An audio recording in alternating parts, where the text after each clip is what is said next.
In this video, we're going to learn how to solve a quadratic by taking a square root. So this is like an alternative method to factoring.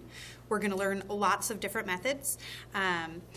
This is the second one that we're learning. So let's say this only works when a quadratic is written in what is called perfect square form. Perfect square form is something that we've seen, and I think I've thrown that term out there before, but we haven't really talked about it much. So perfect square form is when if you drew the generic rectangle, you would have the same thing on both sides. So it would be like a square, right? So what that means when you're looking at it is it's something that can be written as ax plus b squared equals c, where a, b, and c are just any numbers, right? If it can be written like this, then it's in perfect square form. All right, so let's say that we have a quadratic in this form, then solving it is actually pretty easy.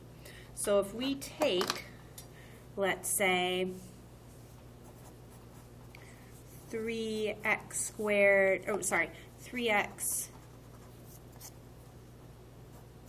plus 1 squared equals 9, and I asked you to solve that.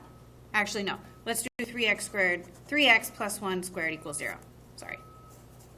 Let's do it the same way we had before, where we have something that equals 0. So 3x plus 1 squared equals 0, and I want to solve this. Well, I can just peel away the layers and just solve like the way you would want to. So your first step would be to take the square root. Take the square root. So 3x plus 1 squared equals 0. I would take the square root, and that would give me 3x plus 1 equals, and the square root of 0 is 0, because 0 times 0 equals 0. Woohoo! And then I could subtract 1 from both sides. So step 2 would be solve. So 3x would equal -1. I would divide by 3, and x equals -1/3. There's only one answer here. These quadratics we've been solving recently have all had 2 answers. I wonder why that is. So this is one solution. We remember that a solution to a square root can also be considered like its x-intercepts. So I'm just going to show us this real quick. So if we take 3x plus 1 squared equals y, because that would be like our quadratic there. And then if I graph it,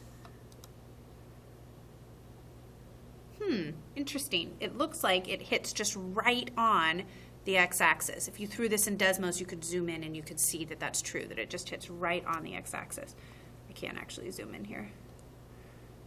And you can see it just touches once. And it touches once at -1/3, which is what we got, right? That was our root. Okay, so this was one solution, meaning there is one x-intercept.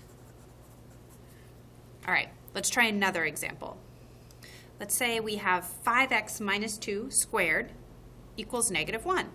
Well, my first step, just like before, take the square root. So I'll do that.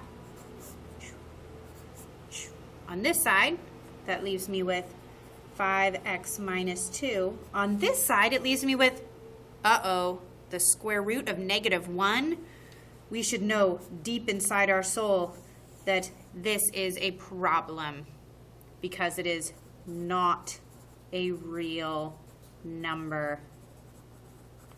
So that means that there is, even just right here, we know there is no solution. Now, how is it possible that we could have a quadratic with no solution? Well, let's go back to the original. If we had 5x minus 2 squared equals -1, if I wanted to make that equal 0, like where the roots are, I would add 1 to both sides.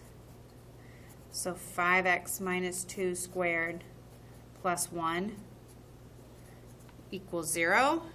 if I threw that into my graphing calculator, let's see, here's our old graph. Let's try our new one.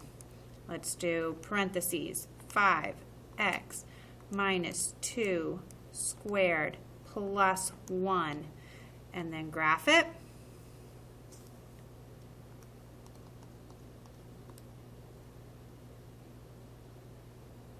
What happened? I'll zoom in again. It doesn't touch the x-axis, which makes sense because there's no solution. There's no roots. This one never touches the x-axis. So no solution, which means no x-intercepts.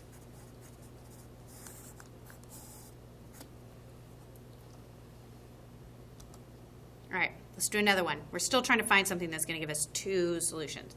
So x plus 5 squared equals 9. Start by taking the square root.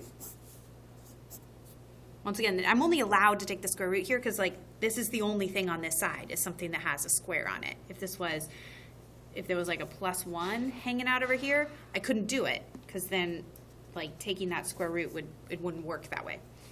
All right, so now I have x plus 5 equals, and then the square root of 9. Okay, the square root of 9 is 3. But if I think about this, if I go back to what I had to begin with, x plus 5 squared equals 9, right? The thing that could go in there, 3 squared could equal 9, or negative 3 squared could equal 9. So when I'm taking the square root of this, I actually have to consider both options. I have to say both that x plus 5 equals 3 and that x plus 5 could equal negative 3. All right, we're going to talk more about this as time goes on. So we're going to add 5. So x equals 8. This is sort of like an absolute value thing where you have to consider both options. And oops, just kidding. We're not adding 5 there. We're subtracting 5. What am I doing? I'm going crazy. We're going to subtract 5. That'll give me negative 2. We're going to subtract 5. That'll give me x equals negative 8. All right, let's graph it and see if it works. Let's graph it and see if x does equal negative 2 and if x does equal negative 8. All right, so I changed this one into a form where I could graph it. Don't worry about that part right now. And I graphed it, and look, negative 2 and negative 8. It worked. So my roots were at negative 2, 0 and negative 8, 0. All right, so let's say I started out with something that looked like this. X plus 1 squared minus 2 equals 0. Can I just start by taking the square root? No, because it has that minus 2 there. Doesn't work. I have to get rid of that minus 2 first. So I'm going to do plus 2. So x plus 1 squared equals 2.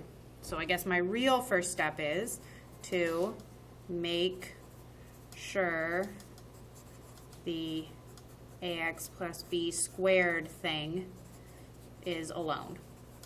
Hopefully that makes sense. Like nothing else going on, just that part. Then I do the square root. X plus 1 equals, and now just like up here, how I had to make this a positive 3 and a negative 3, I need to say that this could equal the square root of 2, or it could equal x plus 1 equals the negative square root of 2. So my step 3 is split into plus or minus the square root. The only case when you don't do that is if it's a negative underneath, in which case, because you're just saying no solution, or if it's a 0, because 0 times 0, like positive 0 and negative 0 are the same thing, right? Sorry, nothing to do with multiplication. That a negative and positive, there is no difference between the two, so you only need to consider the one. All right, and then my final step is to solve by adding or subtracting. And then, let's see, solve both. So I'll just minus 1 minus 1. So x equals -1 plus the square root of 2. And x equals -1 minus the square root of 2. So this means that I should have 2 roots. And I can estimate what the square root of 2 is. The square root of 2 is about 1.41. So 1 plus the square root of 2, that should be 1 plus that number, which should give me approximately